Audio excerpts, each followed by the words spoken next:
RightonQuelive, and we are live. And I got a special guest returning with a special project. Introduce yourself, sir. Yeah. It's your boy Franky Hill, man. I'm in the Franky Hill. building. Yeah, Yes, so sir.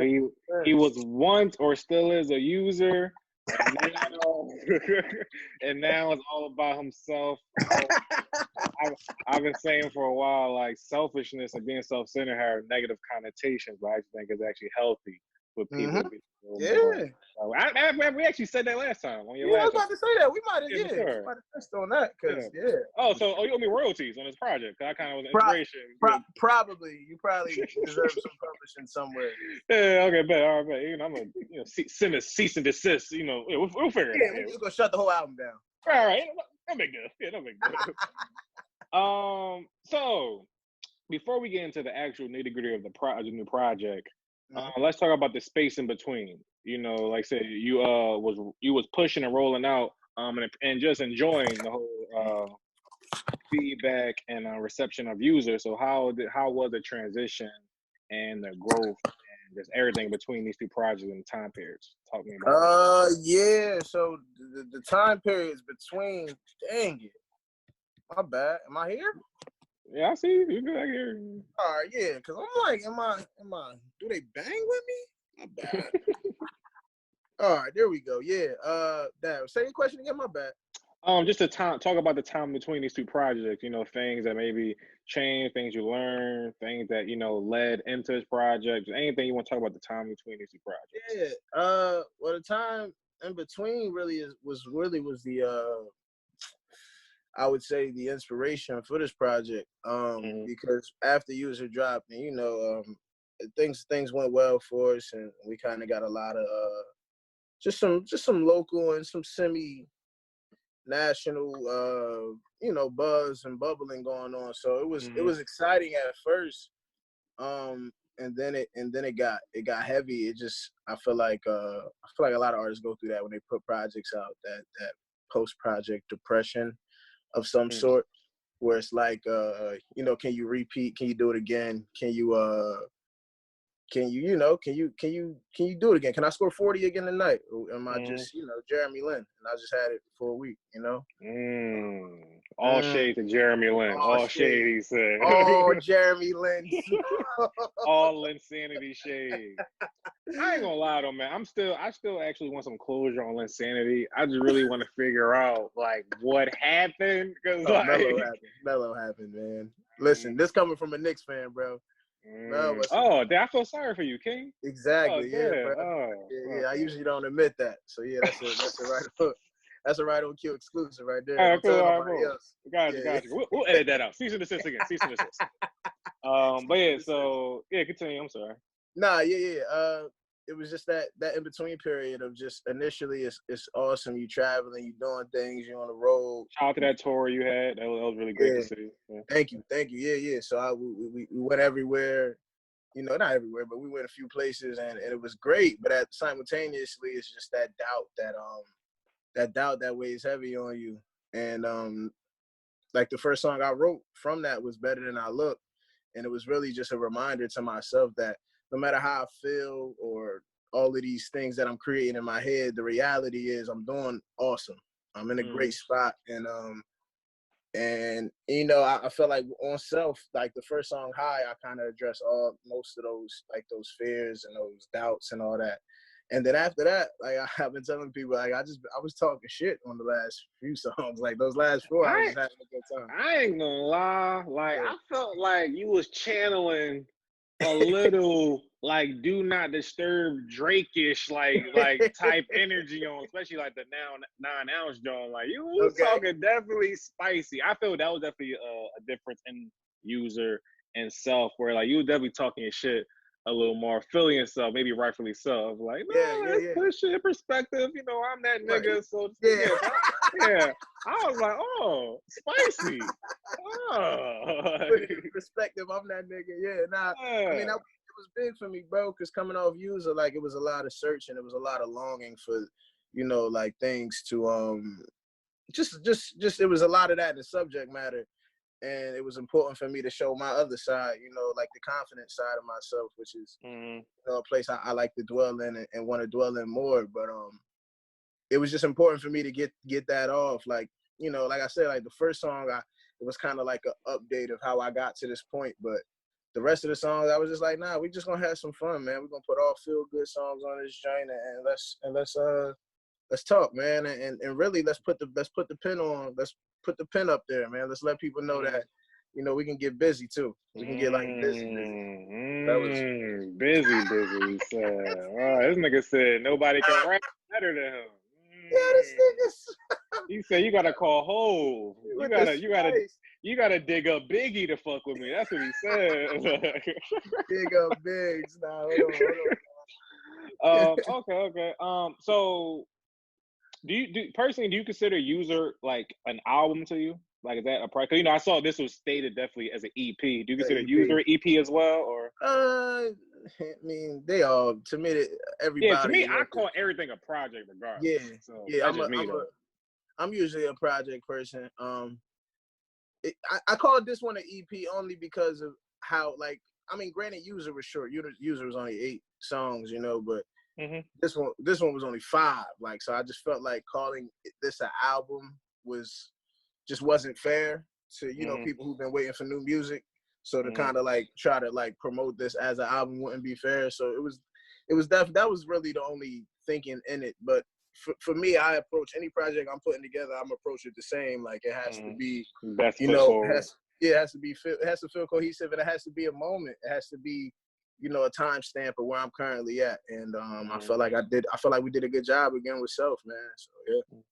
Would you say that you feel with this offering that, because that's one thing I thought, I know typically with a lot of artists, they usually specify EP because it's usually a prelude to something else, like, you know, a more grand project, or no, you feel like, no, this is where I'm at, we're going to push like with the User, or is there like more to come in a sense? And like, that might be also part of it too, because initially, like, the plan before COVID hit was to do an album.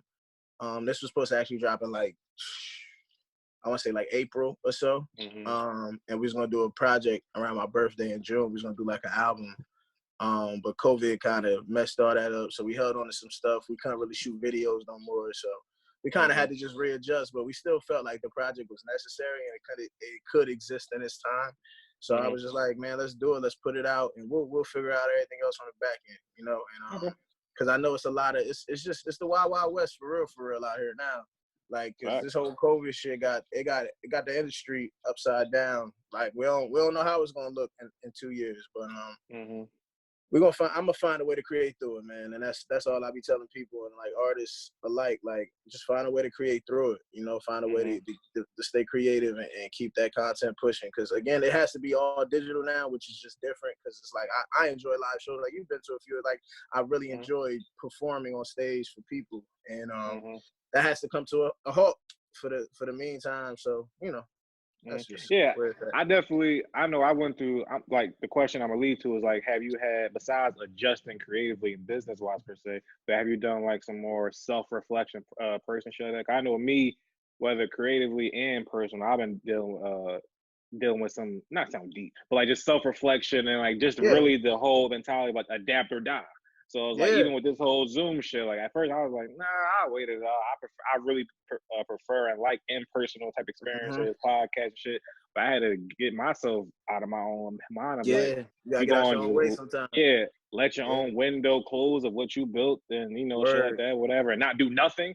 And lose all that momentum, right? And let COVID take that too. Right. So I had to be like, instead of looking at it like a negative, I like personal, I would start looking at it as a pros. Now I can essentially talk to anybody, and now you know, and just shift your perspective of things, whatever. So back to you. Have you dealt with anything like, you know, pivoting mentally, spiritually, readjusting your mentality? It's been, well, just on a personal level, it's just been a lot of, like you said, self-reflection. Just a lot of I mean, granted, we in the house, so just on the front step in the sun, just you know, thinking. Being still can do a lot for you. Yeah. Exactly, and that's really been important. Is being still and just not doing nothing. Just being in silence has been big for me too. Just trying to enjoy my silence as much as I can. Like, I haven't really even been listening to a lot of music as of late. I've been just chilling in my silence, you know, chilling, like you said, being still, and that's been important for me, both mentally and spiritually. But and as far as like the project, like, well, it's funny because the project was named Self before quarantine hit, and we were just gonna put it out. Like I said, it's coming out in April, and that was another reason why I decided, like, yo, we should still put this out, because it's like, I don't want to say it worked out, because like I say, like, people are losing their lives and people are losing, you know, jobs, and it's like real things affecting real people. But it kind of did in a way, like it kind of this was how it's silver supposed lining, to be written. yeah. It was like a silver lining in all of this. It was like I had a project named Self, and people are doing nothing but being with themselves, and it was really uplifting, and it was like, and you know, it went through all those emotions of, like, you know, early in quarantine, you like, dang, I can't wait to get out of here, and then you start feeling it, you start, you know, kind of getting used to it. So it was just like, yo, this is kind of like, you know, poetic in a way. So it was like, yo, let's put it out and let's see what happens. And been happening ever since. Got you. Like I said, like I've said often how much I love the project User. I definitely like this project Self, of course. Thank you. So because I just know my personal liking and preference is I appreciate the most project artists, like artists that can put together. Like, to me, if you don't really have projects, it don't really count to me. Like, it don't really resonate. Yeah, like your artistry is just like in limbo. It's like I don't really know how to judge you, whatever. And I feel, especially in this Instagram age, a lot of people, whether intentionally or not, they be scared to really go on that ledge, or they just know they're not built for that ledge of like a whole project, whatever. So, like, how do you feel about just that whole idea of taking upon that journey, for like a better term? And do you feel the same? Do you feel you more so lean towards project artists? I'm a project, I always, all my favorite artists are project artists. You know, every person that I you know, put on my like Mount Rushmore of artists have been because of projects, you know, complete thoughts, or incomplete thoughts, but just in a body of work, like not being scared to just, you know, put it all together and say, yo, here's an hour and 15 minutes of music, figure it out. And figuring that out has always been like, you know, something I looked forward to. So I always wanted to be a project artist. I mean, I get it. It's the climate we in. Things are changing. The attention spans are shortening. Things are moving rapidly. What they were, and I understood like the single aspect. Like people just putting out 7. Like, listen, if you Little Uzi and you got 7 singles out and they all go number 1 through 5, I'm gonna keep putting singles out. Like I ain't.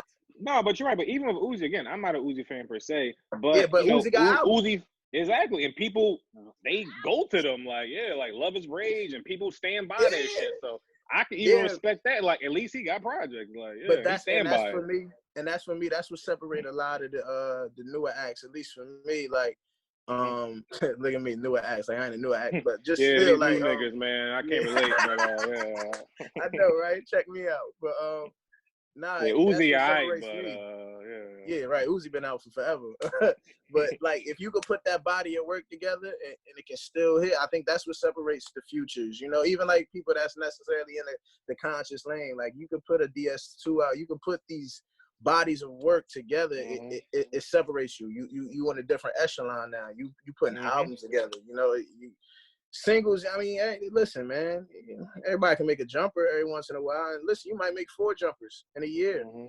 But if you don't put that album out, man, you don't put a series together, what's the worth? Are you really? Were you an MVP candidate, really, without an album type shit? You feel me? Are you really? Are you really? You know, so that's always been big for me, is albums. And that's, I've always, you know, rap fan shit like that, I've always ended up having debates about, you know, ranking shit like that, whatever. And what I've learned recently in the past couple of years is that usually the biggest disconnect when you disagree with somebody is what you value the most. Some people value impact, so they might say Pac is the GOAT because he has the most impact. Some people may say hits, so Drake is that, or versatility too, so Drake. But me though, my biggest thing is catalog.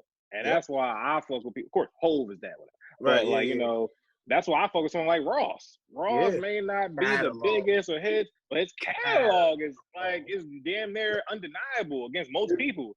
But you know, other people might be like, you know, like that's why I'd be like, no, I understand what Biggie was, but I just can't put him over certain people because he got 2 projects. No matter how amazing they both were, I just can't weigh like that. So, but I know that's usually people don't really can't articulate or identify, but like that's usually a disconnect because we all value different things, like longevity. Hove is to me because the catalog and his nigga been doing this shit for nearly 30 years. It's like how and he got hits. Sick. Yeah, and he got hit. Like he check off everything, and he do almost everything better. Like so, bro, fake man. He fake man. He really fake man. Like bro, Hov is crazy. Like I don't even know why niggas still be trying to compete with that. Like bro, crazy. But yeah, like you said, like albums is it's just it's a separator for me, bro. It's really. It's a different class because it's a different energy when you put something together and you especially when they're cohesive and everything coincides and connects and it's like damn you did that like because then it don't feel like fully music. satisfying. Yeah, like, and it's just like it's like you put something together complete. Like that's true art, at least to me, you know, and that's how I feel about it. Would you say? Because of course, all artists have different ambitions and personal trajectories. Would you say if you could pick it, you would want to be as big as like a Drake, like a superstar, megastar type thing, or you'd be like, oh no, like of course I'm gonna always try my best, but I don't need that per se. Like I may pick a certain different type of tier or different type of fame and success. How do you feel? Nah, yeah, the latter is definitely me. I've you know, and it was important to talk with my people that, you know, Theo and John that helped me. Like, that's never been my goal, is to be the biggest artist shout out to Theo. I fuck with Theo. In the world. You know, like I don't care about any of that. That I feel like that is just that comes along if it's meant for you.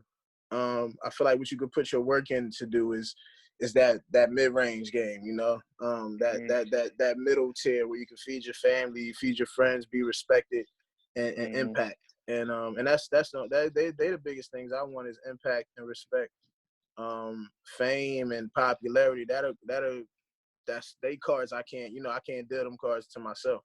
Now if it happens, am I gonna shy away from it? Absolutely not. But it's never nothing I'm seeking. I've always I be telling people like Mac Miller's life was awesome, man. Like his rap life, like his like he made a lot of money. Like Mac made a lot of money. And he made impact, and not only for himself, but he impacted many artists because he had that and level he had of respect that, and it was respect from everybody. Like remember Hov shouting him out when Hov was on his little Twitter rant. Like it was like that kind of rap life is one I would, you know, strive for. And then if some Drake shit happens, some J. Cole, Kendrick, if that shit happens, then hey, well listen, we're gonna roll with the punches. Yeah, I ain't gonna be mad at them. Right, cause I feel like a while ago J. Cole made a decision of like, this ain't me, so like I'm gonna just relax and kind of shy away, and just stay where I'm at, and you know, feed the core and let the core go. But I'm not trying to battle with Drake and try to I'm cool. And I feel Kendrick kind of found like the balance between the Drake and the Cole. And Cole, yep. Yeah, like I want to be the biggest artist, but still do it in a chill way. And when I go away, I'm away. Like when I'm away, I'm away. And I feel like, yeah, like that would be ideal. Like when I go away, let me be away and just know I'm coming back with something. You know, know I'm coming back with something that should sell 600 first week. Like, talk heavy, King. Nah, I mean that's what Dot doing. Now, like I said, I ain't gonna be scared of it. It's a fact. If it come, it come. But it's never been, you know, a point like thing I really wanted was to be the greatest artist. Gotcha. So how I personally digest music or consume music is whether local, emerging, or mainstream. Good is good, trash is trash, whatever. So you know, at the end of every year, I always just do like my personal ranking, just see how the year was. And I remember when User came out, User was in my top 10 of whatever year that was. I don't remember. I remember that. Yeah, so Self, we'll see where that falls by the end of this year. You know, this year is fucking trash. Word, but Self rated pretty high. Like it's easy lockout season. But so with yourself, do you personally compare yourself? Like when User dropped or now that Self is out, do you feel like, oh yeah, like no, my shit is the best project out right now. Like fuck local, fuck Jersey, Philly, my shit is up there. What I got to compete with Drake. I don't know. I can't think about what's dropped this year. Do you do like that? Uh, nah, I let the people do that. I don't really Okay. get into all that.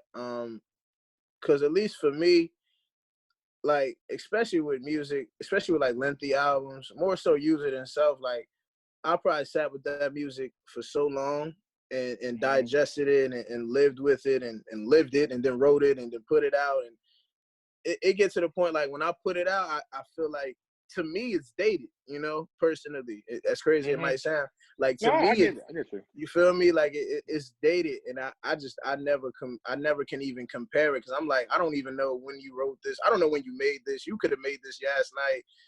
Y'all could have made this last year, and I made my project 2 years. Like it's just different spaces and different times. So I personally never compare myself to other projects. I let the people do that, but I mean, I feel like if I put my best foot forward and any time, whenever I release, I feel like I should be, you know, definitely respected amongst the best projects of that year. That's my goal. Gotcha. And whoever's listening thus far, you know, again, it's RightonQuelive. You can go anywhere you listen to podcasts, YouTube, SoundCloud, iTunes, Spotify, all that shit. RightonQuelive, one word, QUE, right on Q Live. Also, go to anywhere you stream music and you look up the RightonQuelive We Are Live album featuring this guy right here, Franky Live, on some at least 4 songs in the album. Yeah. One of them, 2 of them I definitely still love forever, Dream Alive and All My Life. Go check those out, whatever. Also, so side note about in regards to music, R&B, right? You fuck with R&B these days? Oh, I probably listen to R&B more than I listen to anything else. Yeah. Okay.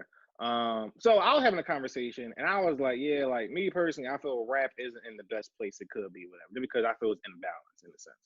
R&B though, I feel it's thriving. Like I feel like R&B, I feel like a couple years ago, it was looking kind of shaky and then shit took an upswing. And it's just every day you come across a new like talented person and a lot of times they be singing, like they really sing and shit like that.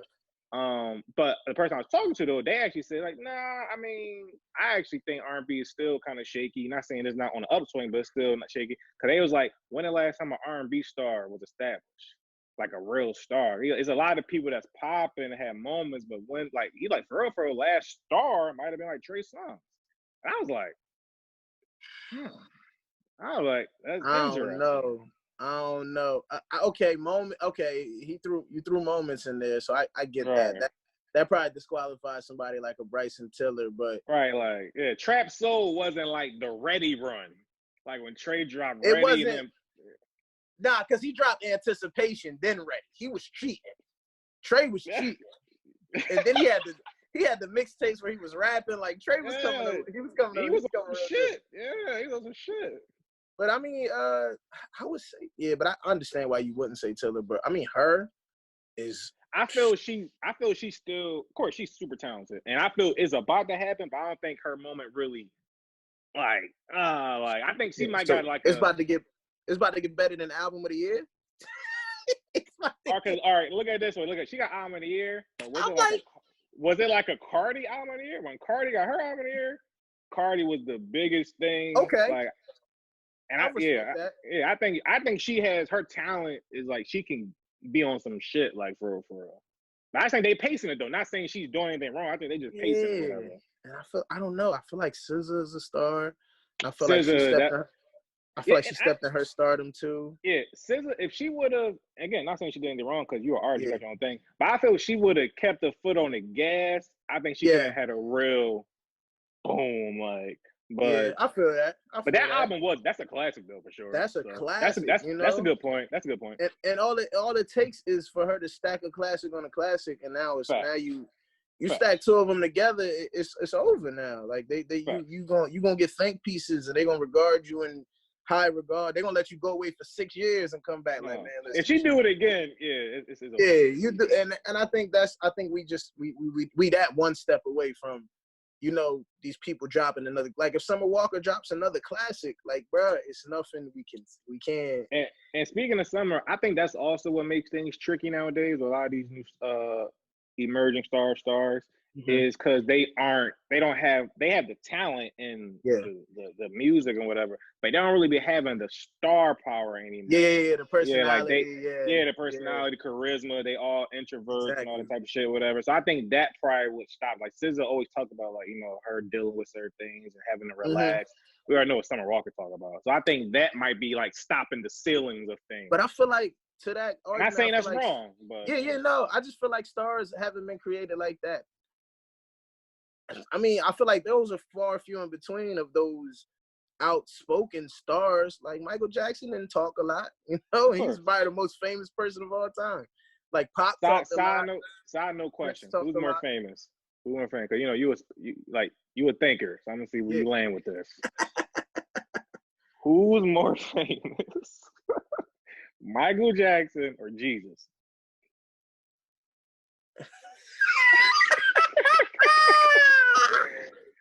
I don't say this. I done had people debate me about this, and it's truly baffling. Some damn heathens out here, man, talk about Michael Jackson more famous than Jesus, and that shit truly baffles me. Nah, only because like I don't. But Jesus ain't dropped a Thriller, man. He ain't do the Thriller. Jesus ain't dropped Thriller. Nah, it's definitely big. It's big. It's definitely big Jesus, but Mike is around though. He around.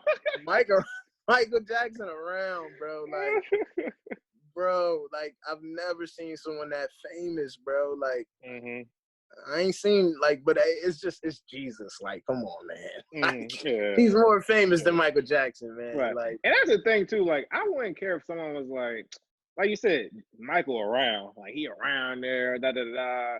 But the people I was debating with, they were trying to like it's a landslide victory, Michael. I'm like, what type of shit y'all on? Like, they was like landslide, Mike.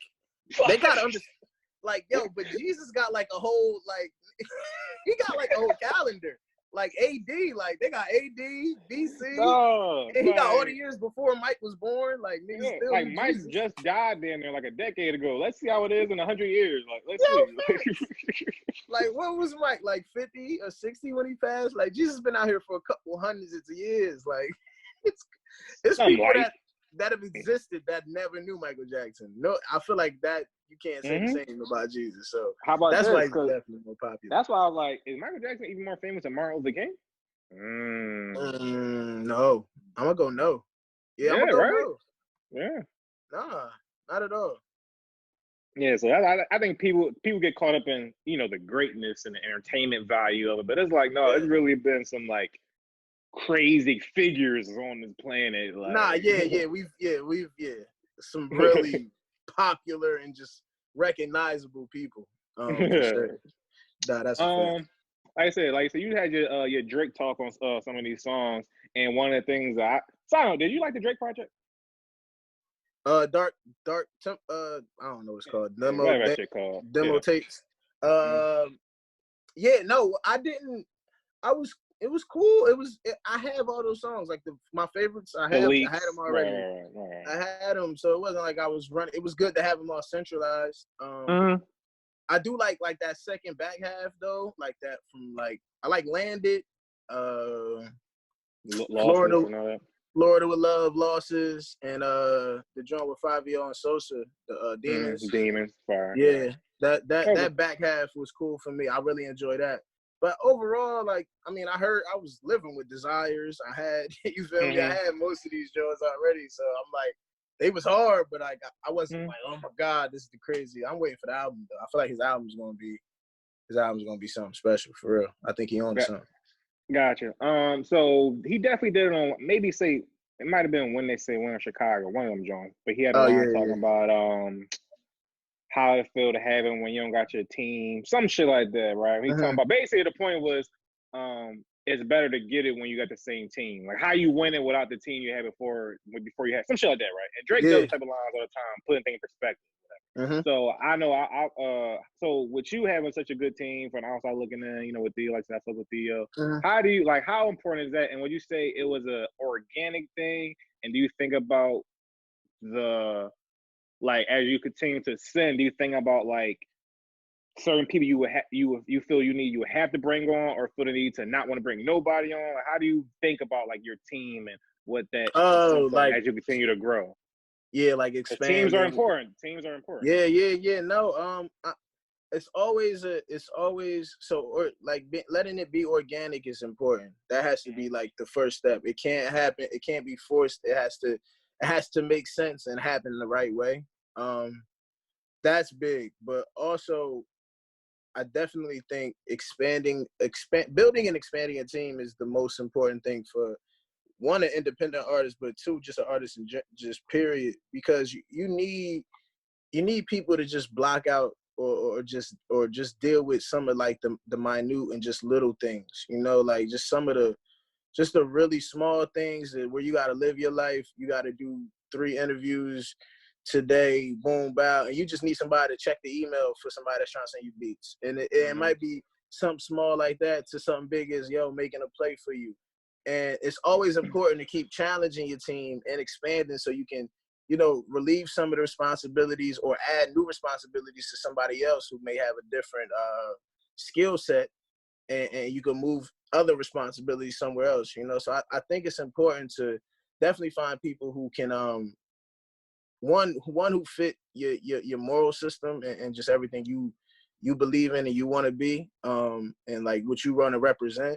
And then 2 people who can actively give you a service or provide you a knowledge or just a gateway to something that's along the lines of your vision, but you just can't access at the moment by yourself. So I think it's important to recognize like the limits of your team, like, we only got so much reach, and it's such and such over here that can help us a little bit, and we should have real discussions about expanding this thing, because if we really, that's the end of the day, that's what the goal is expansion. At some point we want it to be larger than just the 3 of us or the 4 or whatever we can cultivate with ourselves. So it's important. It's definitely important to build a team, and definitely I'm with expanding teams. I get it though. Some people like to keep it tight and keep it, and it's beauty and it's power and that. It's pros and cons to both, but I mean, usually the people that keep a tight-knit team, they probably sign to a big team.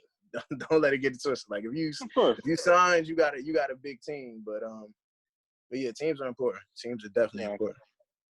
Do you believe we traveled to the moon? Do I think we went? Yeah. I do think they went, just not when they said they went. Okay. Yeah. Okay. I don't think they went when they said they went, but I think they went though. That's one conspiracy I never really put much thought in. I always just said, I used to hear about the whole Stanley Kubrick thing and all that type of shit. So I used to be like, whatever. But then for some reason, recently, that shit has been hitting me. I was just like, they never been to the fucking moon, yo. I think they did now. I think they was gassing back then though, because it wasn't. I ain't like it.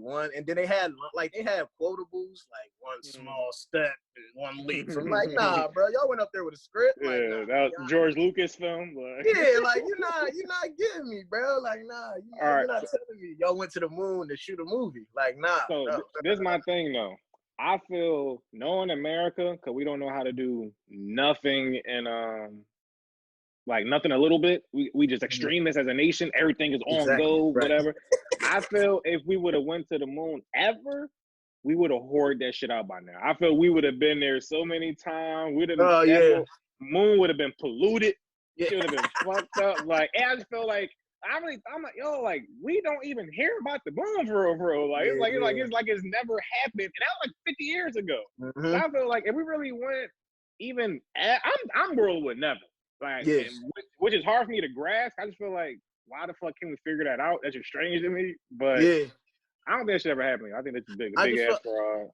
I felt like they did. Only reason I feel like they did is because we just arrogant as a country. Like we feel like we own everything and we're entitled to know about everything, and we warn ourselves about shit, and then we still do it. Like make robots like Like we ain't like we seen just our robot.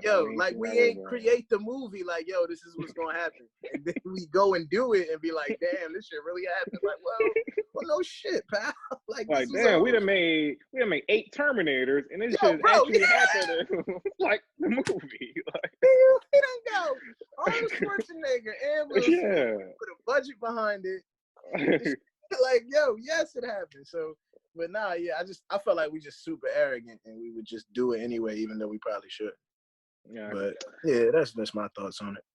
How you feel about kind of in regards to teams? Like, are you a person that kind of battles, or it's a thing that you feel you constantly think about a lot, where of like the separation between a friend and associate and acquaintance and type things? And do you feel you deal with certain connections often where you're like, I gotta make it clear? Or do you feel people maybe approach you in a certain way you feel like, no, like, yeah, just what are your thoughts? Like, I feel our generation, social media, that's a constant thing that people don't talk about a lot, of like, because everything is so social.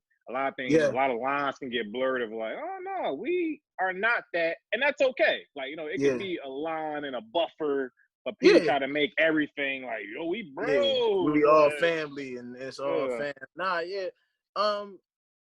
For me, it's important that I can just vibe with you, connect with you on some level about something. I feel that's important for me, just even if it is strictly business. I can't have every time we speak, it's serious. At least that's just not how I can operate. Like, small talk is cool, but like, yo, I want to joke about like, yo, if you a Sixers fan or you were anything, like I want to joke about, like, I want to have something we can just talk about just as humans, because it's important for me just personally, like, your morality system, however you really giving it up out here is important to me. And you can hide that, you can fake that, and you know, that's a part of the game, you know. But I tried my best at least to gauge the people first before we dive into business, because I feel like that those two correlate more than people really think they do. So and as far as like keeping things, like with Theo, like I've known, like we had similar friends before we even got on this, like he was my manager type tip. So we knew each other, we knew of each other, and then we became friends first before anything ever remotely close to anything happened. Like, we was just making music and we became friends through that. And even with like my new manager now that co-manages me with Theo, John, like I knew him first too, but it wasn't nothing. It was more business wise, and then we kind of grew to develop a relationship. I think it's people, especially people that I work closely with, it's important for me to develop some type of rapport and just some type of connectivity, some wavelength that we can operate on. But I mean, sometimes, but I feel like it's also important to have people, you know, that when it's business time, they know it's business time, and they know it ain't no hard feelings. Like, yo, you still Brody, like. We still cool, but I might have to snap right here for 7 seconds, and you're gonna have to understand that, or you might have to snap on me, and I can't feel no way because I did some bullshit, or you did some bullshit, and it's just right is right. Yeah, and it's that you gotta find people. At least for me, it's important to find people who can do both. And I feel like if you can do both, I'm cool. I feel like I don't ever get business and, you know, like just friendship or anything like that mixed up often at all. Who do you typically clash with? And of course, not negatively, but, you know, healthy clashes. Who's the one? It's Theo. Yeah, it's Theo. I fight this nigga every day. We rumble every day. We're talking about it's him, because he's the type. Because it's funny with him, because he won't even. He's not the type to say it straight, but he's gonna give you everything else to let you know how he like he out loud thinker. He wanted him. He like, okay, you sure? And it's just like, all right, bro. And I was like, all right, bro, well, give it up then. What you not feeling about this situation? Like, just give it to me, guys. Like, it's definitely Steve, man. But I appreciate him for that, because he don't mind to tell me like, yeah, I ain't feeling it. He don't mind to tell me like, felt like y'all can. I felt like if say me and Cam working on something, he ain't afraid to be like, I feel like y'all two can do something better than this. I feel like it ain't the peak of y'all powers. And then what I also respect about him is he'll sit with something, and if he, you know, everybody has the, you know, the power to change their mind. If he does change his mind, he'll let you know, like, you know what, bro? Early on, I wasn't, but now I'm seeing it, and I'll be like, all right, now I can respect that, because you ain't just a closed book that's just like, you don't like it, you don't like it, and you'll never like it. It's like, you'll try, you'll attempt, and if it grows on you, it does, and then, so that is definitely him, though, because that's just the level of respect I got for him. Were any of the songs on the current project ones he had to grow on? Or just the team in general? Like, we were talking more about the project now. Like, what was some of those type of? Yeah, he was. He was pretty. Probably, you know what? It was. I think Eat Good was probably the one he couldn't see it at first. Like for a while, it was just a hook, and he was just trying to figure out, along with me, like what verses were what it was going to sound like. The hook was cool, but he was just like, all right, but he was like, your verses got to make the hook better, and I just remember, I just remember his just apprehensiveness about it. Like, yo, I wonder, I don't know how this one gonna go, but I'm gonna let y'all figure it out. I'm gonna give y'all the Benny, and then it turned out well. So he was always down for it now, but it was definitely probably Eat Good was the one. Yeah, because like I definitely told you before, I believe that one of the things I most appreciate about your artistry is like your execution and your composition skills. Like I feel like, with you and Cam, the way y'all just make songs, like it's very like a high level, high quality. And definitely when Eat Good came on, I was like, this joint is different. It's like Eat Good, just the way it sounds. Like I'm like, this is a different type of song for real.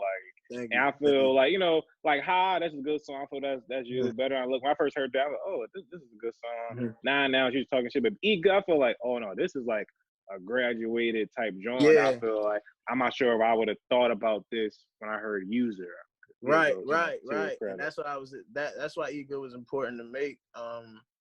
It was just so different. It was, and that's probably why, like I said, he had some apprehensiveness, and I wasn't like stuck or anything. It was just, I was just like trying to figure out a new, it was just a new problem. It was a new board. It was a new level on a game, and it's just like, all right, how do I complete this task? How do I know I'm capable. It's just how though. I've never really been here, so that the challenge was good for me. It was good to challenge myself, and like you said, it sounded great. What's the latest wine you've been sipping on? You got some new wine, or you still? I've been off the Smoking You a Loon. wine though? Yeah, I've been off the Smoking Loon, California. What's that? 2017 or 2018 Moscato. Legendary though. It's 12.5%. You don't usually get Moscatos that high. So I got the high alcohol percentage. Let me write that down for my girl. I get it for her one day. What'd you say? Hold on, I got the bottle right here, King. I got you. 12%. Now we talking. Wait a minute. Yeah, man. Right. Bro, I'll be on the same time. Like I'll be like, I don't know how y'all drink that fruity Moscato. Yeah, Smoking Loon. Smoking Loon is some Moscato 2018, California made, 12.5%, baby. 12.5 alcoholic percentage. It's the bottle. I'll check it out. Appreciate that, King. No, you always ready, man. Yeah. That's the one I've been drinking like water during quarantine. It's funny, like, a lot of my friends, they've been trying to have virtual happy hours, all that type shit, whatever. But me, right, like, I just can't drink unless it's a situation going on. Like, like a function. I just can't sip and chill. So, like, I might have took like 3 sips of liquor this entire stint of time. Like, I haven't been drinking at all. They've been trying to call me a bitch and stuff. They've been real disrespectful. Like, my name is my name. Like, my name is not my name. Like I'm not. Are you not feeling like Pusha T? Yeah. Niggas like, I don't want to just drink in a house. Like, but it's cool. Right. Once this whole world is back to normal, we're gonna see who the real drinkers is.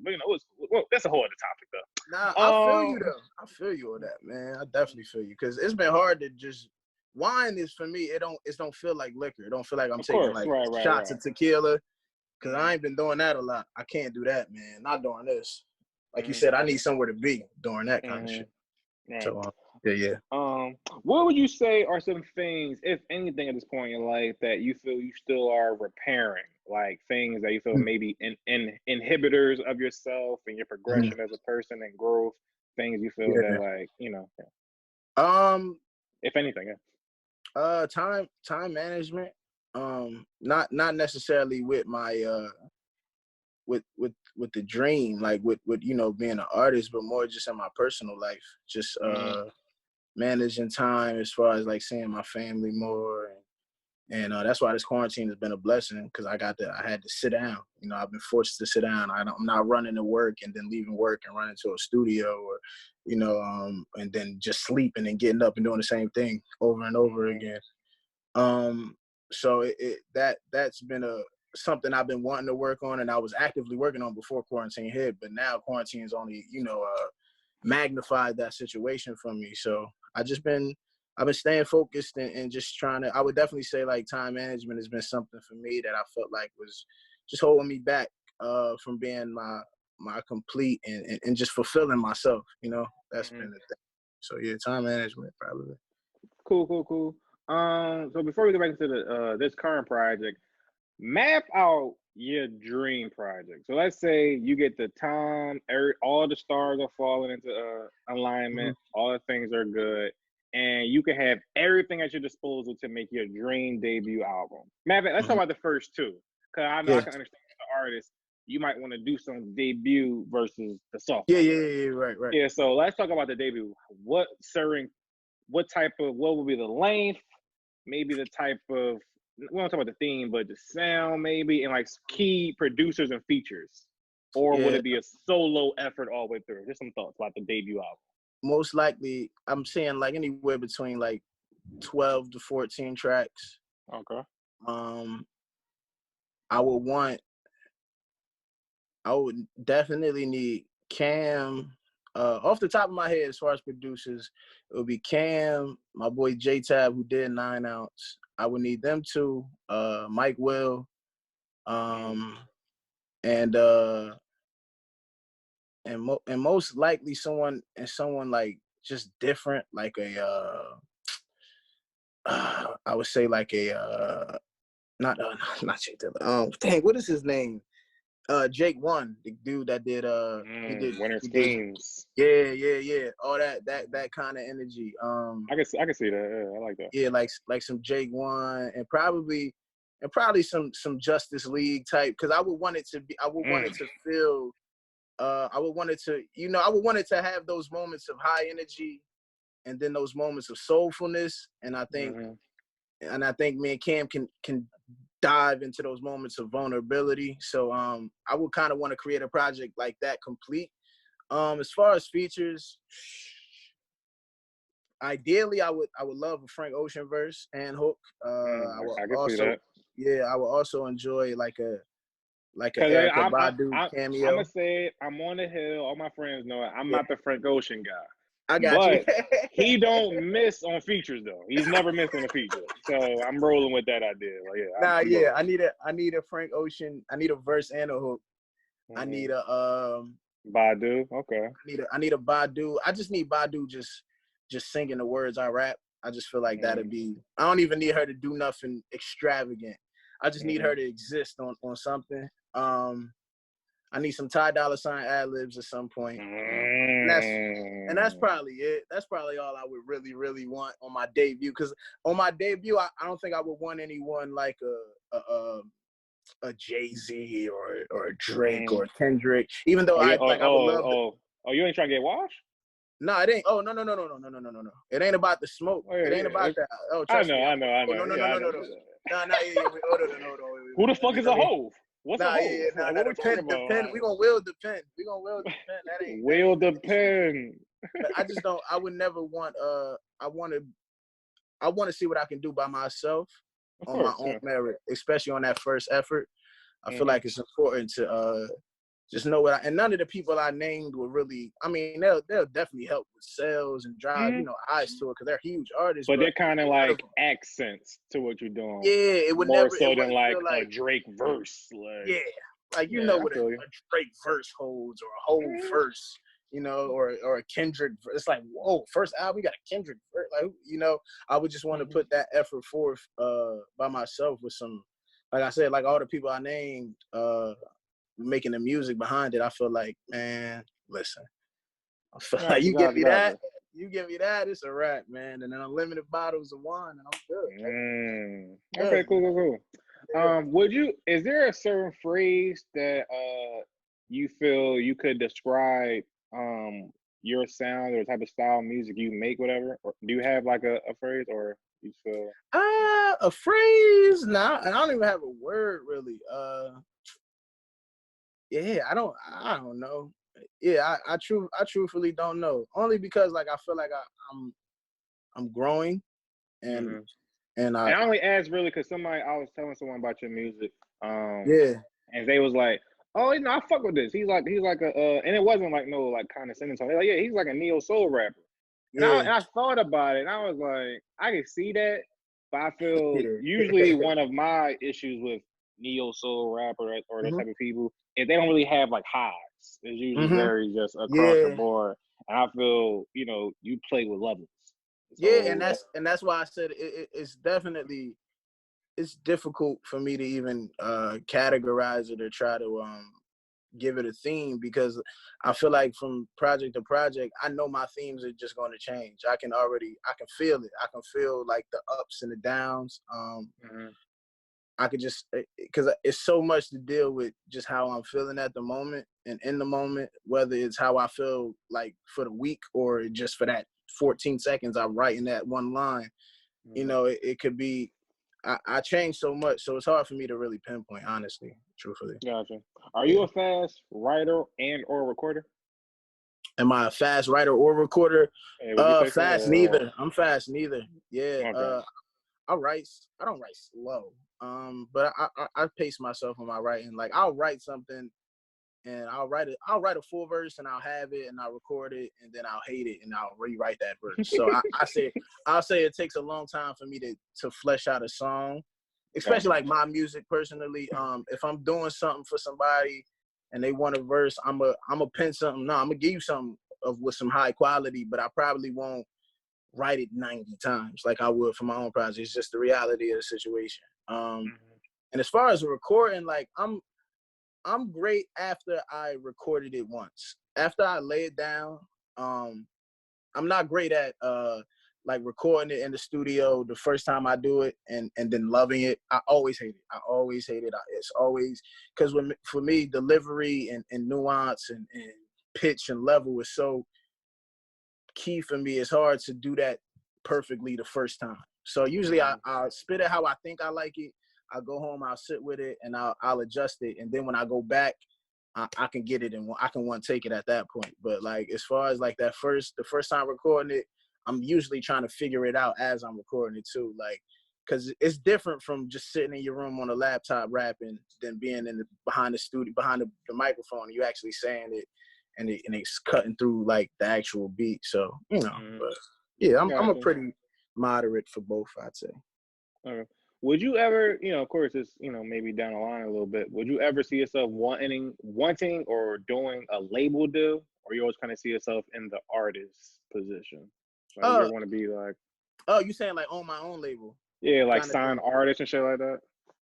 Yeah, I thought about it. I don't think it's gonna. So, music is for me.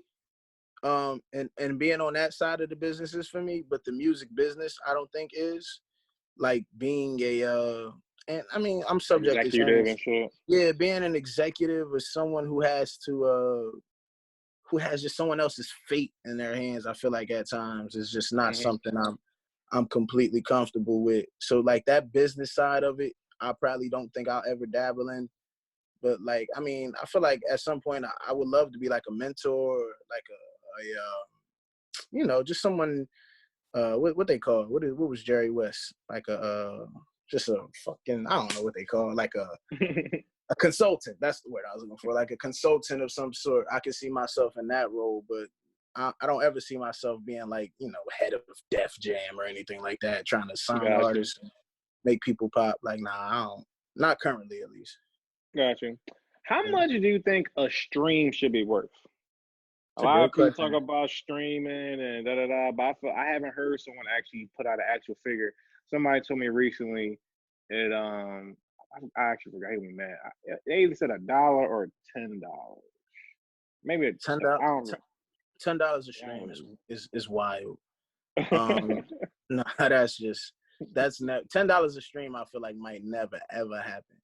I think something more reasonable would be to get into like actual pennies, like not 0.007658392% of a penny. Like we can get into some actual, because I feel like relax. You asking for too much now. Relax it. Now, exactly. relax. Yeah, like can we get into like something that actually exists that I can hold? Like, because I can't hold 0.7% of a penny.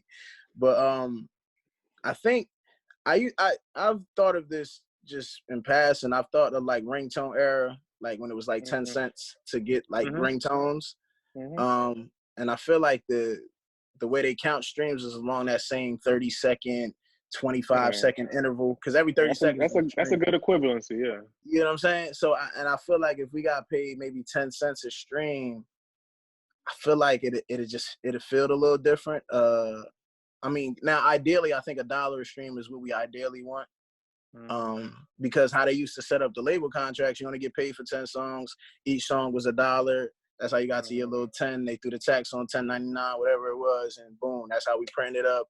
They paying for whatever, yada yada, or $13.99 after you do the print and all that. So now that we ain't printing CDs and discs no more, and music has lost its tangible value, we in this weird space where it's less than a penny, and I don't agree with that. I feel like it should at least be 10 cents a stream if you want to devalue a stream as far as like a play for a whole album. But ideally, I would like to see it get to $1. I think $1 a stream would be. It's like it's no way, bro, man. It's and no the crazy way. thing is, the money is there too. Like you said, the music isn't tangible no more, but people still consuming music. Like you got hundreds of millions of people paying $10 a month at least. Like, and then, and what's killing me is these streaming services again. They're getting advertising dollars from all over the place. They're they've built this thing where they get to feed off the extracurriculars of the music. Maybe not even feeding off directly the music, but it is directly. It don't say like because they stream Drake's Hotline Bling 1 billion times, he should get that. They're getting direct money for that. No, but because of that, people coming to your space because they know you're gonna have a song. You get to do advertising things. You just get money. You're getting money. Exactly, Everybody's getting money except for the people that's creating, the platforms that allow these people to get money. So I feel like we definitely need some sort of update on that. Truthfully, I'm curious to see how realistic it is. I think it's gonna take some of us being all on one accord and saying no. And really saying no, and just a work stoppage, whether it be for however long. I think we'll last. We'll be just fine. Just that's to fight for something bigger sometimes. than us.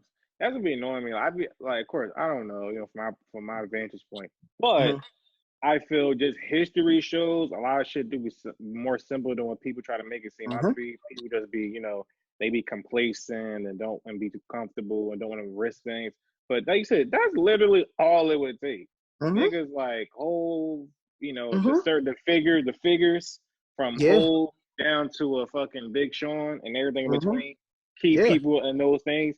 Be like, yo, we not dropping shit until this shit's changed. That shit will get changed. It's very simple. Like they will change the shit.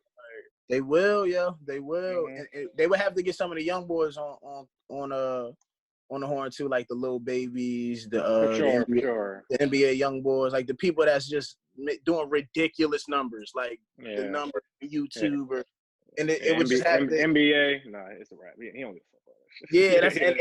And I feel like that. Like certain people are just gonna be like, nah, bro, I'm not. But Lil Baby though, I think he would only because that's what I said. Like it would just have to be a certain web. So Lil Baby will listen to P and Coach K.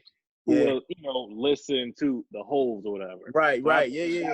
So because if you got that connection, Thug will listen to a Gucci who will listen to whoever type thing. So I think those key people can do it for sure. Like I agree with you. Definitely need some young niggas, Lil Baby. You would need like the people that maybe not like the heavy hitters of the industry, but the people that just keep the industry moving, that keep music circulating and going. Because those are the type of people that are drop every year, or they might drop twice a year, and it's just like, if you take that away, where the music business is just at a standstill, that's when things gonna move. That's when things gonna change. They only gonna change when you start affecting that bottom line, man. When it's gonna cost more to not pay us, They're gonna be like, all right, well, just pay these motherfuckers. Like, let's pay them and get back to this money. And yeah, that's what happened. And I heard about this not too long ago about how it might have been Spotify. They was talking about how like they became a public trading company. Mm-hmm. Yeah, Spotify. Yeah, so they was talking about how like it's crazy how you can get money from shareholders, but the artist, or no, it might, of course, Spotify is a public traded company, but I think labels were coming there or something like that. Oh no, it was I think was it Universal or Def Jam? One of them two. Okay. It might have. Well, I think Def Jam is under Universal, but yeah, one of them just went IPO. Yeah. And they was talking about how like, so artists don't get none of that, nigga. We are literally the reason y'all are this, but y'all about to make more money, and that shit not about to trickle back down though. Like, and I can't buy a share in it because that's insider trading. Now it's insider trading. Now I'm a criminal for owning something. I'm a criminal for owning. For owning who owns me. Right. It's like so backwards, but yeah, and then man, that led me down a crazy mental wormhole of like some like future death race type shit. Where I think like, yo, like, or death race Black Mirror shit of like they had some type of entertainment space where you can buy shares of artists. And because like, you know, I'm on some Black Mirror shit now. Yeah, like so, you know, I'm in the stocks now recently, so I just have a fascination with like trajectories and trends like that, whatever. So, but you know, trends is everything. Trends is in all fields and markets. So, you know, certain artists right now are going this way, and certain artists are going this way, and they're things like that. So, what if niggas they can like manipulate the fans or the audience to like buy into that to like.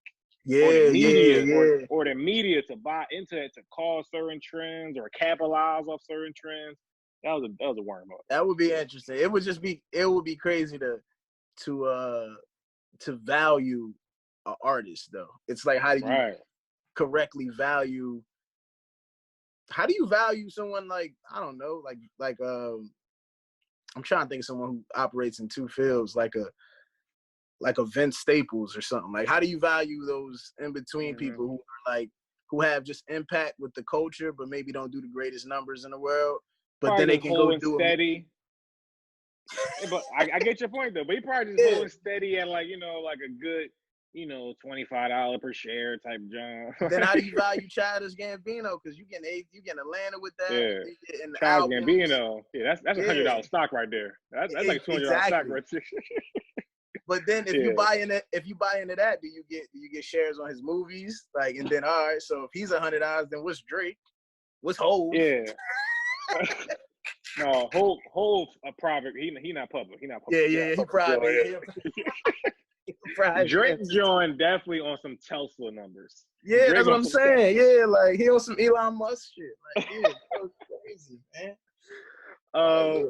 What I was say though? Oh, so let's talk more about the songs individually. Better Than I Look. Like so, we touched on that a little bit recently. How did That Idea, Execution? Talk a little bit more about that song specifically. Yeah, it was like I said, it was the first song of these collection of songs that I did. It was necessary because it was just in a time where I felt down, I was doubting myself, so it was important for me to climb out of that, and it was really me talking to myself for a majority of that song.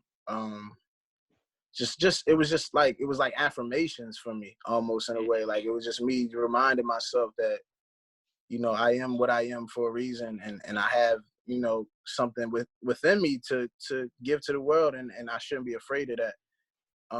Was really just the overall theme for that song. So it was important because it kind of set the foundation for the whole project. So yeah, Better Not Look was really important. Really important. Did you always know when you did the song 9 Ounce that was going to be like the outro? Did that come to you as soon as you kind of did it or wrote it? I honestly didn't know where 9 Ounce was going to fit at first because it didn't fit my big album that I have planned, and it didn't. And it kind of felt just different sonically from everything that was on User. I mean, everything that's on Self. I'm sorry. Damn, niggas start cutting off shit that don't got to do with nothing. Yo, hit the light switch. Hit the light. Turn the microwave on. Put the microwave on for 35 seconds. But we gonna edit all that shit together, hopefully, because I believe that all that shit safe. But so back where we left off at 9 Ounce for the third time, you gonna tell this life revealing, altering song, and you're gonna pour your soul out on the RightonQuelive podcast and talk about how this song changed your life. Yeah, so back where you left off. Nah, man, nah. Nah, 9 ounce was super important. Like I was saying, I didn't know where it existed at. And I think adding high, because I was gonna save high, but adding high to the self EP, I think left room for it because it started kind of, you know, not somber, just in a lower vibration, and it ended there. I felt was okay. I felt like I could do that, and then also like I just really loved the subject matter. Like I was rapping in that joint. Like that's one of the songs that when I sat back and I was like, wow, some of them joints. I was like, dang, I said that. Like it was to the point where I was just like, I really just enjoy the simplicity, like how simple this song is. And I was saying before, like it reminded me of just like just being a kid, and I used to run in and out of the house. And my mom told me, you know, sit your ass down. I'm running out of my house, you know, or shut up, you too loud, you screaming on that game, or whatever, just anything, just all of those. And I just felt like that. Sometimes I feel like that, just that old soul, just in rap. Not necessarily with longevity of time being around, just how I approach it. And sometimes I that's just how I feel about the industry, you know. Sit down, you too loud. Sit your ass down. Nigga. Like I'm, you know, it's that. It was that, and it was pure, and it wasn't like no thought out grandiose scheme or trying to plot this amazing song. Like it was simple and it felt good. So I was just like, it got to be on here. So yeah, that was the thought process behind that. Speaking of the game, were you the kid that was yelling, snapping about the game? That was me. I used to No be. shame. No, okay. Yeah, no. Yeah, I used to be that dude that just be screaming at the game like it's gonna say something back. Yeah. I was mad that one year when they put text in 2K. Remember they did that? We used to cuss and they put text on 2K. For sure. Yeah. I was mad that year, but but now I'm more chill. That's like funny as shit. I forgot about that. Oh, right. Yeah. Remember we used That to was a cuss and big he used to give you deal. a text. I was like, man, y'all really gonna do that? But I was sick. I'm like, I'm dumb now. Like y'all trying to make it a turned real into game. Rasheed Wallace. Like, yeah. kicked out every game. Like, Yo, but yeah, my like, mom, I would definitely, her favorite thing. I need to take the fucking game away. Y'all just fucking yelling. I was the king of saying this shit cheating, fucking cheating. Yeah. Oh my god. Yeah, that shit was cheating me all the time. Yeah, man. Nobody cheated more than the game, yo. It don't matter what game you had. Yeah. Nobody. Nah, but yeah. Then those type of adventure games you're trying to play and like you get too far, but like this where it saved that you done lost like a whole like that'd be the fucking yo, them checkpoints. You be trying to get to that next checkpoint so you can get off. Like, hold on, bro. Gotta get to one more checkpoint, man. Like, low key, a big part of me is glad that even though I never saw this coming, but I'm glad that I outgrew games. Like, cause that shit was like, I don't play games at all no more. Like for a long time, I only played 2K. Like that was like the only game I played, and yeah. I took that shit. Yeah, I took that shit dead serious. Like nobody's fucking with me. And then, but then personally, I was never into the online shit. I always like in person type experience. I like to watch niggas 21 of them in person. So once online shit was becoming more and more popular, and niggas was getting older, of course, and everybody can't just come to people's house no more. Exactly. That's the thing too. Yeah. It stopped being a thing for me. And then the final day on the cover, my PS4 just broke one day, and I was like, "Yeah, that'd do it too." Yeah. My brother about to buy a whole new game, like 340, 350, 400. Like, maybe tax season, maybe we'll see. Maybe. But, I feel that. I'm not a big gamer either. I mean, I play the game more now because we all in the house. But for me, like only time I get excited about a game is probably like adventure games because I be so immersed in like good stories. Like I do still play games for like just the storytelling sometimes. Like sometimes the stories just be hard, and I'll be like, damn, I gotta keep playing this. What you play recently? The last game that I really Were you on that enjoyed. Red Dead wave, the redemption wave? I tried it. I couldn't stay with it. Okay. I felt like they finally did too much. I feel like I had too much. I feel like I could do too much. Like, bro, the first week I was playing poker for like an hour. I'm like, bro, why am I playing poker on a game for an hour? Like, nah, bro, I'm out. You're like, I yo, I'm can't do recording this. my album on the game. Like, what the fuck? Yo, bro, Like, I gotta clean my horse. Like, bro, I'm not trying to have all these responsibilities, bro. I came here to escape, my nigga. clean the horse. Like, what? Like, no, I'm good. Nah, the last game was for me was I think it was Horizon on PS4. On PS4. Okay, I've heard that. Yeah, Horizon. It was like it's basically about some like post-apocalyptic shit, and they went back to the days of Native Americans, and we out here with bow and arrows. But I'm shooting you a shorty. She's shooting bow and arrows, but at robot animals. So it was like it was some different stuff. So and the storytelling was solid. The graphics was all that. So that was probably like the last game that I was like in love with. Like, damn, I can't stop playing this jump type shit. That and probably Spider-Man, that last Spider-Man game. Okay. Lastly, with the album, let's talk about Same Old. Yes, Great sir. vibe. As soon as it comes along, it just feels good. Teddy Riley. What? It's cutting out. Oh. Yeah. It's get. You back now? For a second, you was playing the trumpet, but you back. Yeah.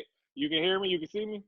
I can hear you, but seeing you is like, yeah. Oh, not the Teddy, man. They trying to turn me into. They gotta relax. Like, yo, why we just give bad internet to Teddy Riley? Yo, he's done so much good. New Jack, bad internet. New Jack, bad Wi-Fi. New Jack, bad Wi-Fi. Wait, so you still can't see me though? All right, now you back now. Okay, you moving again. You can see me. You can hear me. Everything straight. Da da da da. Yeah, it's a little lag, but you there. You in the building. All right. We'll end this joint soon. No, I'm gonna try to get on the Wi-Fi real quick. Hold on. I was on my hotspot. Let me see if I get on the Wi-Fi. See if it make a difference. Yeah, come on, Wi-Fi. Do me nice. Nice. On that Wi-Fi for sure. Yeah. How we looking now? We good? Da. All right, you back? Yeah. All right, bet. Yeah. All right, let's get it go. Let's go on a fast break run. 10-0 run real quick.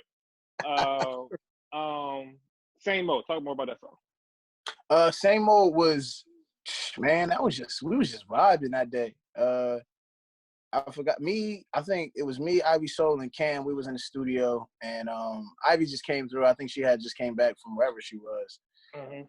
She's liable to be anywhere, but she had just came back. We was just all chilling, and Cam was making a beat, and no one did anything to the beat at all.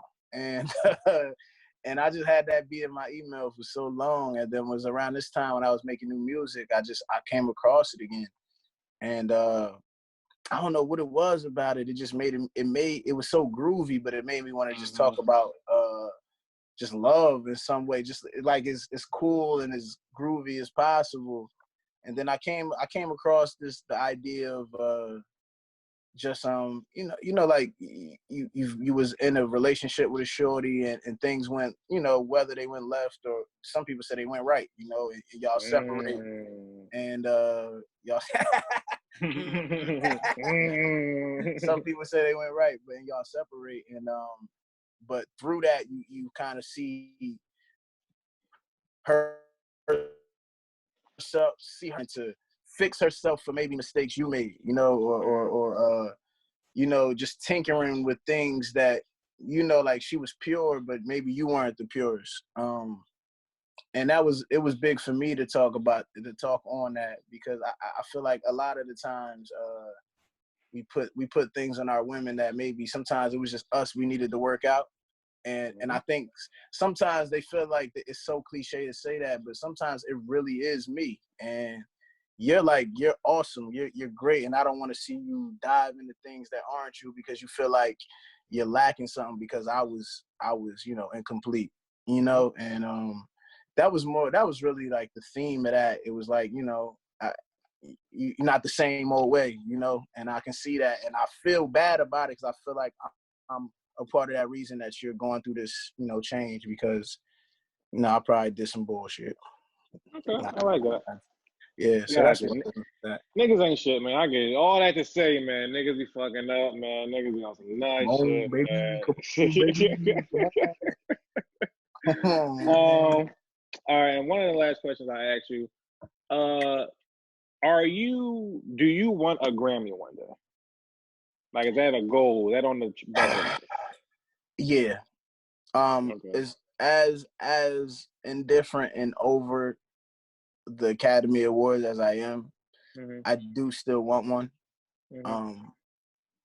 That's just the truth. It's probably like a guilty pleasure of mine that I want to drink Ace of Spades out of my Grammy one day. Like I want that moment. You know what I'm saying? I want to do that one day. And I just feel like I don't only need one. I don't need 29 or 40 of them. I don't need 73 in a day. I just want one.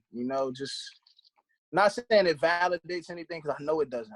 Nas doesn't have one. There's a lot of people that just don't have one that deserve all the acclaim. But it's I don't know, especially being from where I'm from in such a small town. I feel like bringing a trophy like that home would just be like it would inspire someone, and it would just anything is possible. So I definitely would like a Grammy one day. But if I don't get it, I'm not gonna blow up Earth on some Thanos shit. You know what I'm saying? I'm not gonna do that.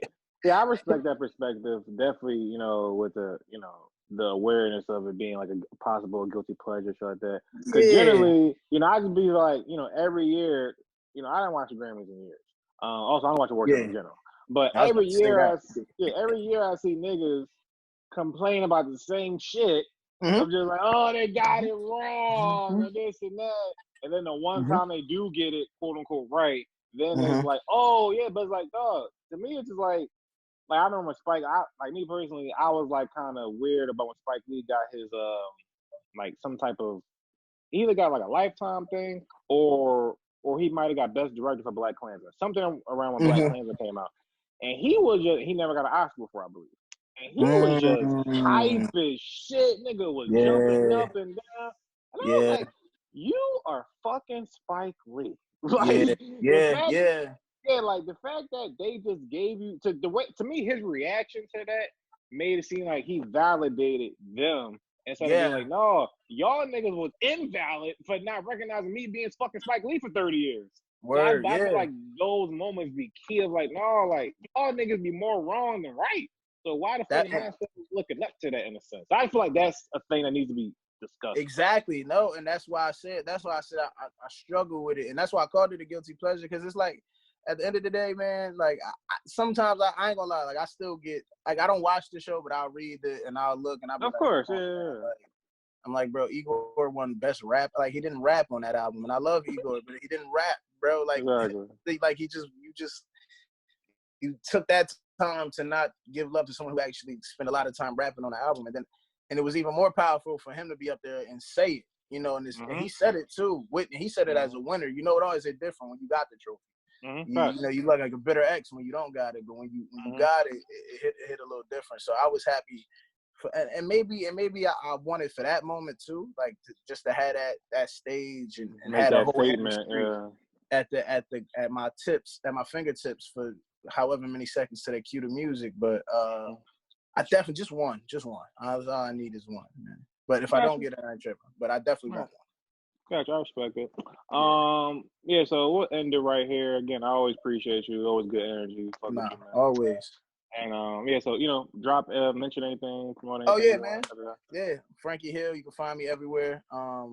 Instagram, Twitter at using Frank. You can find yourself, user, all my music on all streaming platforms wherever you stream it. Google, YouTube, Apple, Tidal, Spotify, the whole nine. Shout out to Q for having me again. Thank you, bro. Appreciate you. I appreciate you. And again, if you listened thus far, you thought this conversation was at least halfway not ass, like you enjoyed it somewhat, again, check out other episodes. Check out his last episode, which was called I don't remember. Yeah, Like Yeah, but 3 years ago, right? 2 years. it's on 3 years it's on ago. there somewhere though. But check it out. Yeah, Right on Q Live. Search that one word or anywhere, and you'll find where you want to listen to some audio share. Also, again, we got the RightonQuelive We Are Live compilation album. Search that on all streaming platforms. Go listen to some dope music. Again, appreciate you, and definitely go listen to yourself. And Yes, sir. RightonQuelive We Are Out. Thank you. End this shit.